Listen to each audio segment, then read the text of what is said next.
Hi, I'm Marie Elizabeth Molly, and this is Relationship Alchemy. Today, we are talking about uncompromising intimacy with Dr. Alexandra Stockwell. Dr. Stockwell is known as the Intimacy Doctor. She is an intimate marriage expert who specializes in coaching couples to build beautiful, long-lasting, passionate relationships. She's the best-selling author of Uncompromising Intimacy and the host of the Intimate Marriage podcast. For over 20 years, she has shown men and women how to bring pleasure and purpose into all aspects of life, from the daily grind of running a household to intimate communication and ecstatic experiences in the bedroom. She's also a wife of 26 years and a mother of 4, and she was Patrick and my relationship coach 4 years ago. So I'm especially excited for our conversation. Welcome to the show, Alexandra. Thank you so much, Maria Elizabeth. I'm so excited, and hearing you read that bio, it reminds me of, it's actually one of my favorite testimonials, which you gave me, saying that you and Patrick had a relationship that was really good, and then through coaching, it went to great. And I am just so gratified in seeing how that is true and how you share your wisdom with so many other people. And I think that is the deliciousness in coaching that people sometimes miss. Yes, it's great when you're having difficulties, and it can help you in a very results-oriented way get back on track, but it also can take the relationship, which is good, strong. You were already coaching other people. I mean, you had a really strong relationship, and then explore all those crevices and nooks and crannies of hidden deliciousness that a couple doesn't find on their own. So yes, this conversation is so beautiful with that as the probably going forward silent background. Beautifully said. I love that. And I've been having this conversation a lot with people lately too, which is this idea of going from good to great, not waiting till the thing is broken to do something about it, like we tend to do with our bodies, with most things, with our machines. We so rarely actually think of maintenance and then expansion as the way to go. And so thank you for being such a big part of our expansion as a couple. Yeah. I wanted to quote this thing that I've heard you say, which is really the basis for our conversation today around uncompromising intimacy and why that is something to aspire to. So I've heard you say, and I'm reading this quote: "The key to passion, fulfillment, intimacy, and success isn't compromise. It's being unwilling to compromise. Because when both people feel free to be themselves, the relationship becomes juicy, nourishing, and deeply satisfying." Please expand on that gorgeous statement. Yes. Oh, that feels really good coming out of your mouth, because I know it's real for you, even if you express it with other words. So to really understand uncompromising intimacy and the truth of what you've just read, we want to start with the fact that really throughout the world, the most common relationship advice that is given is that you need to compromise. If you want a great marriage, you have to be great at compromising. If you want to be happy, you got to learn to compromise well. In fact, I did I don't remember, a post or a reel, something about this on my Instagram feed recently.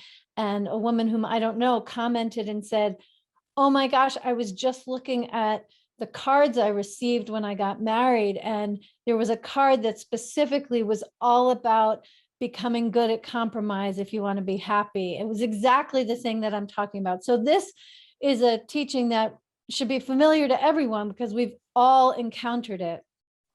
And the reality is that if you want a conflict-free, passion-free, bland companionship, compromise will deliver well. If that's what you're aiming for, definitely focus on compromising with ever more elegance.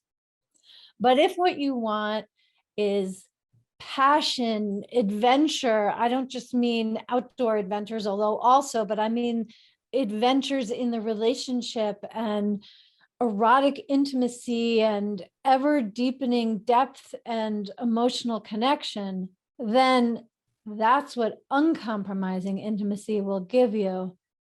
But I'm always very careful to qualify that, because when people hear the word uncompromising, it can sound like I'm saying you always get your own way.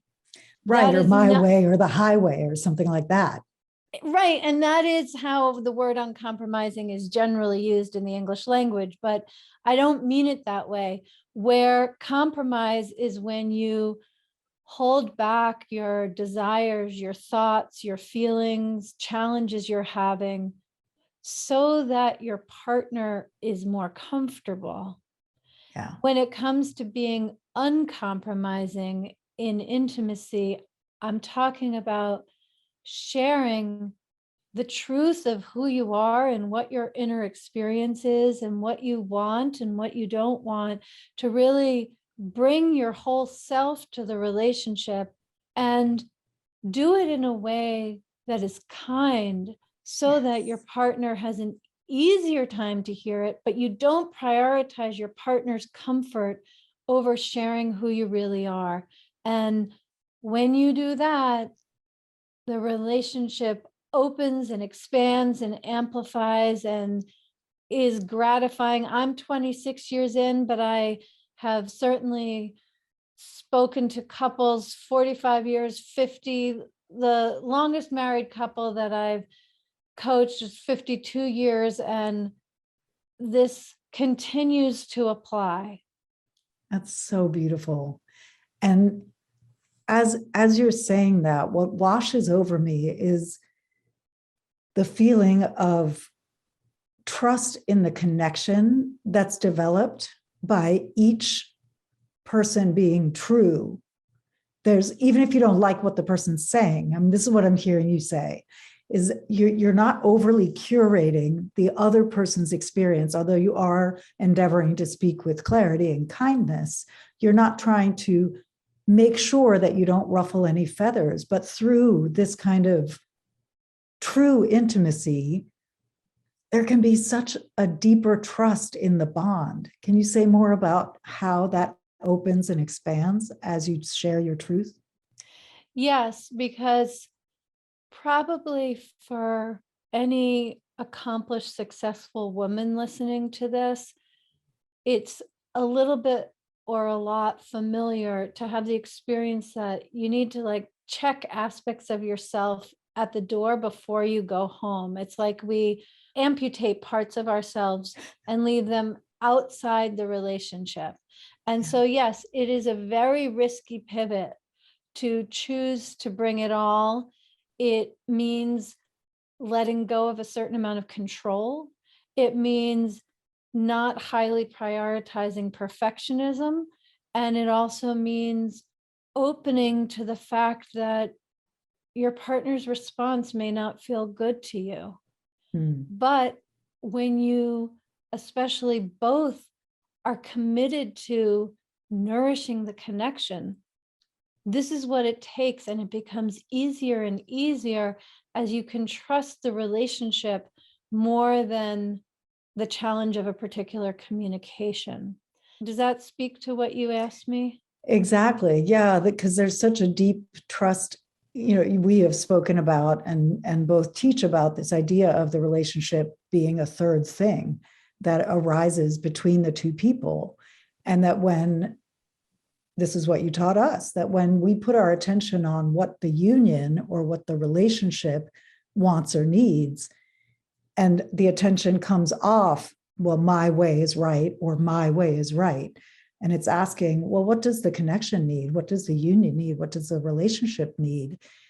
That then allows often another perspective to emerge that we wouldn't have gotten to if we were each trumpeting our own point of view. Would you say a bit about that?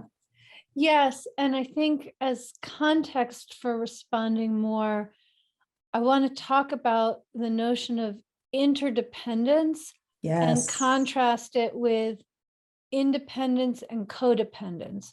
So when we're really oriented to our partner's experience, what they need, what they don't need, how they're going to respond, what are all of the variables. That's really a form of codependence.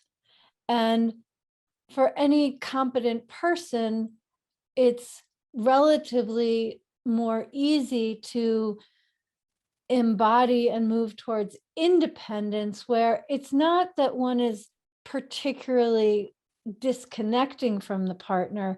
It's just that I'm just looking at what I need and what I need to express and how I want to be met, and just sharing that, which you could think from what I said about uncompromising intimacy is what I'm talking about. But I love that you're taking it deeper into this refined and much more relevant way of looking at it, which is less about what does my partner need and want and feel comfortable about in this moment, and what do I want and need and feel comfortable about in this moment. There are times when those could be the same thing, which is to just forget about it and go have fun. But the relationship has a life of its own as an interdependent living organism. And by interdependent, I mean each independent sovereign person is participating in it in this deeply connected way. And it may be that what the relationship actually requires when you tune into that is that you don't just forget about it and go have fun, that you actually share that your feelings were hurt, and you don't blame your partner, but what they just said actually didn't work for you. Like I still definitely want to go out and do the activity we'd planned and have fun, but I just also, for the sake of the quality of our connection, want to just pause a moment and tell you the way that landed for me when you said that, it was really complicated. Yeah, And that's it so may elegant. be, yeah, and then maybe your partner says, I'm glad you told me, and that's enough.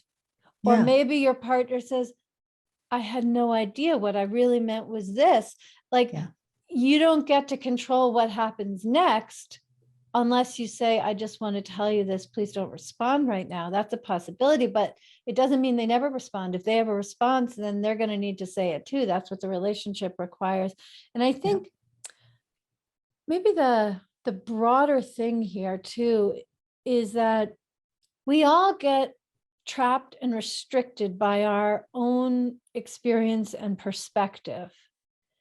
No matter how big or constricting that feels, it's still just our perspective, which is very important. That's the whole point of uncompromising intimacy. I'm not talking about disregarding it, but I'm just talking about not being limited to it. And there are so many different ways to just pivot a little bit, and then things feel more spacious and less restricted. And that pivot can come from asking, okay, what does our relationship need right now? Yeah. And that pivot can also come, which may be easier to implement if this is the first time someone's hearing this, by asking an open-ended question. Oh, yeah. Like, help me understand how you're thinking about it. If we're feeling restricted by our own perspective, that can be a threatening question. It can be threatening to hear the answer. Yeah. But if we pivot a little beyond the restriction, the straitjacket of our own perspective, and just ask an open-ended question, things can feel more spacious and more connected for sure. Yeah. And what you're talking about is really leading with curiosity, right? And this is something that Patrick and I really took and implemented. I mean, it's just in the fabric of our relationship now, that we're just curious about each other's experience. And it's not to say there aren't times that one of us gets fixed and defensive. And of course that happens, but we have more playfulness around that too. Because we have this deep trust in the connection. So, and then we can laugh at ourselves, right? But this piece around curiosity, I think, is so key, because I just want to hear you say more. I want to hear you say more about it.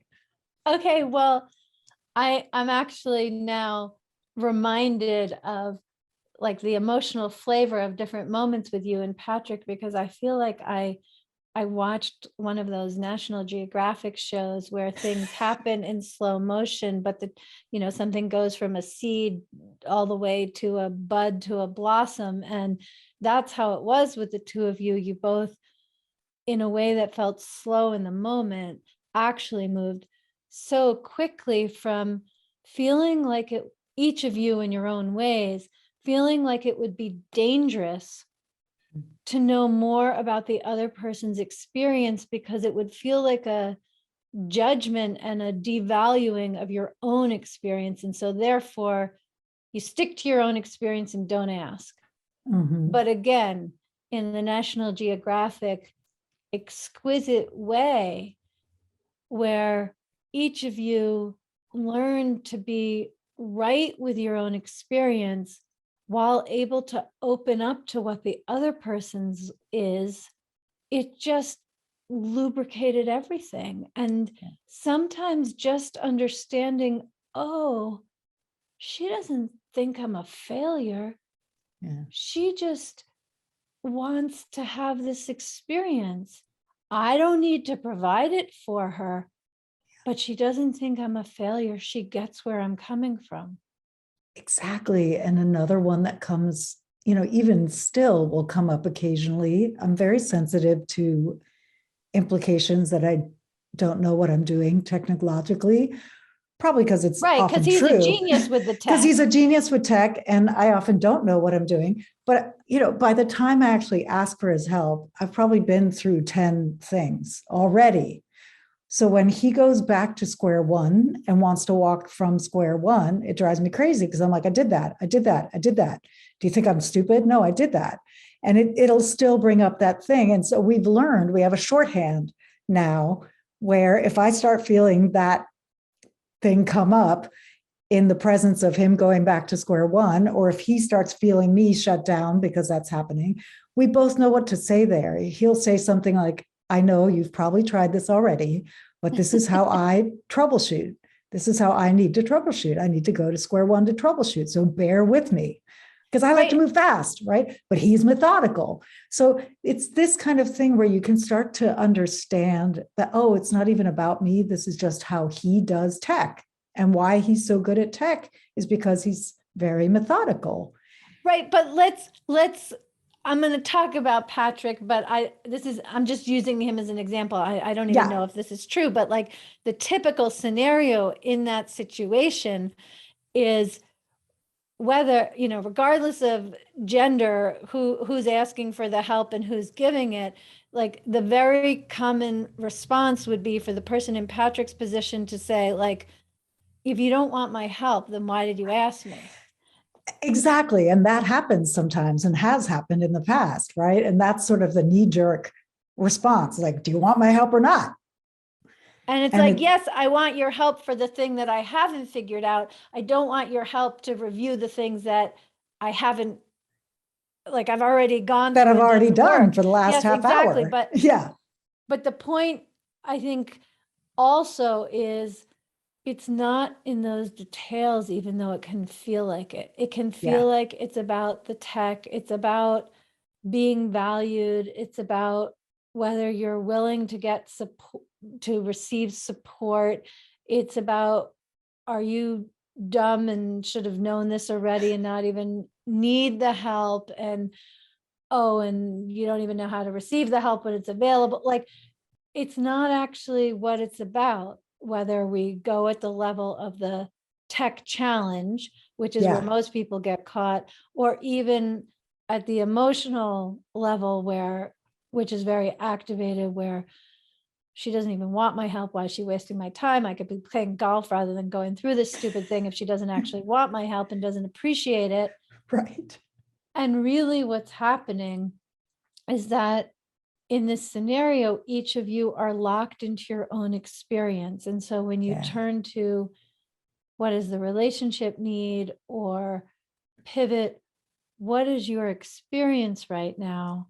Yes. Things really open up. And actually, I know I've told you this story, but one of the times that was really kind of a revelation for me was I was in a phase where I just said everything I was thinking, My husband knew I was doing this personal research in order to see like how much I should trust what was in my mind. And so I remember sitting on the couch with my husband and I was telling him a story, and he got up to leave the room, and I said, it was very hard for me to say this because I was filled with shame, and I said, do you find me boring?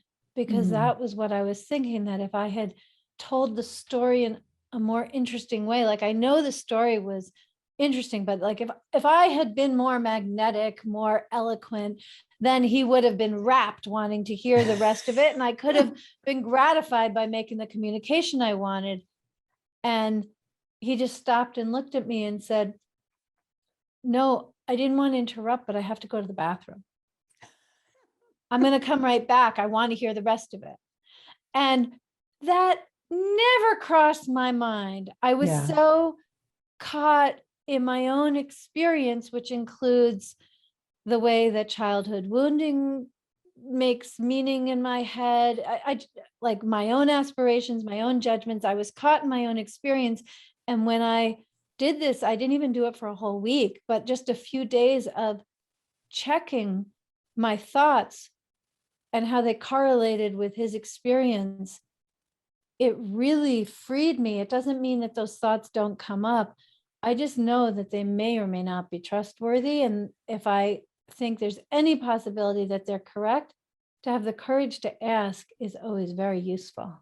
Thank you for sharing that. It's such a beautiful example of what we're talking about, because in a similar way, I've learned to ask or say, hey, right now I feel dumb, or I feel like, do you think I'm dumb? And with an honest question, not attacking. Do you think I'm stupid? No, it's like, hey, this is landing kind of funny. Do you think I'm not capable? And the answer is always some flavor of no. I think 100%, 100% capable, and this is just how I do it. And it's like, oh, right, and yet we still sometimes need that reinforcement. We sometimes need to hear things more than once when we're used to trusting our own thinking, and we have to sort of unhook that belief that everything I think is true. Because yes, and I'd love to expand this conversation in the following way, because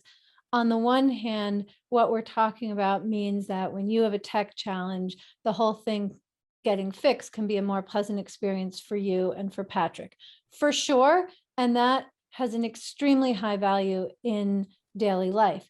But I want to amplify it and say, let's say that Patrick does problem solve, the tech situation gets addressed, but you, or the person in your role, I'm using you as a universal archetype, that you end up feeling like you got what you wanted in the way of the tech, but you're unseen and unheard, and it just doesn't feel that great.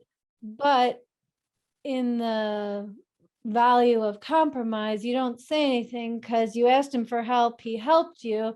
So if it doesn't emotionally feel good, like, let's not make it uncomfortable, let's not burden the situation. He should feel your gratitude for having done the task you requested. And when there's compromise in that way, and it builds up and it adds, and then there's more and there's more, the whole day can be filled with these kinds of things, then there's a kind of resentment that often builds up. But even if it doesn't, there's a sense of not really being seen. And we experience this phenomenon that what everything that isn't sex essentially functions as foreplay to either bring you closer together or drive you further apart. Or another way that I've said it is that when it comes to passion, we know we want our whole selves there and to be fully present in the moment and really dynamically engaged. But as human beings, we don't have some switch that we can flip as we undress. We need to be cultivating full presence and open-heartedness day to day if we want to be able to open our legs and have open-heartedness in the bedroom. So Amen. uncompromising intimacy, yes, it's about how the day-to-day interactions go, but it also very much feeds the foundation of sensual and erotic intimacy. Yeah, beautifully said. So where would you suggest that someone who's hearing about this for the first time, who wants to start opening that door of more true communication, more self-responsibility around what they're feeling, what would you suggest they start with? Well, if you're listening and you're really at the beginning of this journey, the first thing is to notice when you didn't speak up. That is enough of a change in awareness as the very first step. Just notice when you didn't speak up with compassion and know that you just didn't really put attention on this before. But just notice. And then you'll know what you want to do with that information once you've been noticing, or by all means, reach out and ask your next question. If you're at the beginning of doing this, but really you're already into personal growth, you know about how you've delved into emotional intelligence. And so, yes, it's the beginning of applying this in your relationship in the way that we're talking about. Then my suggestion is it's two things really, and you can do both if you're the type of person I've just described. One is to really cultivate curiosity. Anytime you start to feel a little bit shut down or like it's just not smooth, consider asking an open-ended question and then listen generously to whatever the answer is. And when you compromise, begin by saying, I actually have a different opinion, or there's more to this that I haven't told you. Would you be interested in hearing it? In other words, when you and I talk about uncompromising intimacy, there's an intensity, a fire, a passion, and we're both really happy to have cultivated that. Sure, but that's an advanced pose. It's an advanced pose. And so if you tend to compromise in your relationship, start noticing that you do. And if you already know you do and you're excited to stop doing it as a result of hearing this conversation, then look for open-ended questions you might ask that you genuinely want to know the answer to. And also ask your partner, would they like to hear a little bit more so that you can say the things you haven't been saying? Beautiful. So I know you have a free gift for our listeners, the first chapter of your book. Would you say a bit about that? It'll be in the show notes. Yes, absolutely. So my book is called Uncompromising Intimacy. It's just filled with these principles and stories and some activities that you can do, next steps like we've just talked about. And the first chapter is called Is Companionship as Good as It Gets? And it's about the different types of relationships, and based on where you are, the next steps to take to create uncompromising intimacy in your relationship. Great. Do you have any final words for the listeners today before we wrap? Yes, I do. This conversation rightly has been a lot about relationships with romantic partners. And I want to say that every one of these principles pertains for a single person and also for people who are partnered and have additional meaningful relationships. So some of my favorite testimonials are people who have used these principles with really challenging relationships with stepchildren, one with a thesis advisor where she was getting her PhD and just felt like her thesis advisor wasn't really listening to her ideas the way that she wanted and needed in order to create the thesis she wanted. So it's been beautiful having this conversation within the context of romantic partnership, and it has much broader application. Thank you. I love that. It's true. I mean, when we do this work, the impetus may be wanting to improve our romantic relationship, but I've noticed, I mean, my clients' relationships with their kids get better, their parents get better, they get promotions at work. I mean, and your work too, it permeates all of how we relate and how we show up. Yeah, my favorite example actually is when my husband and I started really diving deep into a process that I didn't name until later, but referred to as uncompromising intimacy. And my husband, who is a Harvard-trained physician, extremely logical, studied neuroscience, and through this journey in marriage with me became much more emotionally intelligent, and his capacity for human connection just expanded dramatically. And it all happened, like we really deepened in this work in a relatively short period of time, and he started to come home from work earlier, and I was confused by that, and I said, is your patient load lighter? And he said no, and and I asked a few other problem solving type questions. He's like, no, nothing has changed at work.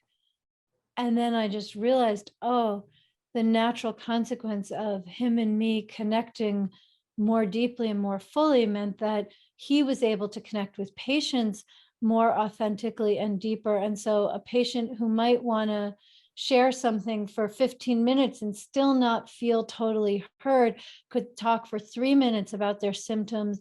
And because of my husband's expanded capacity to connect, that patient would feel heard and be ready for his recommendations a lot sooner because of how satisfying the conversation was.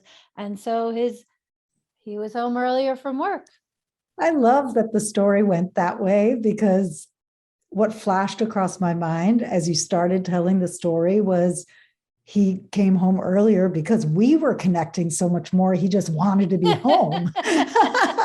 So I love that it actually went in the direction. Of that, but sure, really, but I mean that it's that ability to connect. Extraordinarily conscientious physician, and so yes, it's both. I love that. Thank you so much for coming on the show. It's just, I'm so happy to reconnect and get to talk with you again. And in this context, it's going to be so helpful to our audience. I am so grateful. I have so much admiration. You are such a rock star in taking the beautiful and the less beautiful parts of your life and all of your trainings and providing something of such high value to anyone who wants to tune in. It's beautiful. Thank you. Well, everybody, this is the amazing Alexandra Stockwell. You can, all the links and everything, the ways to connect with her will be in the show notes. And until next time, remember that a great relationship starts with you.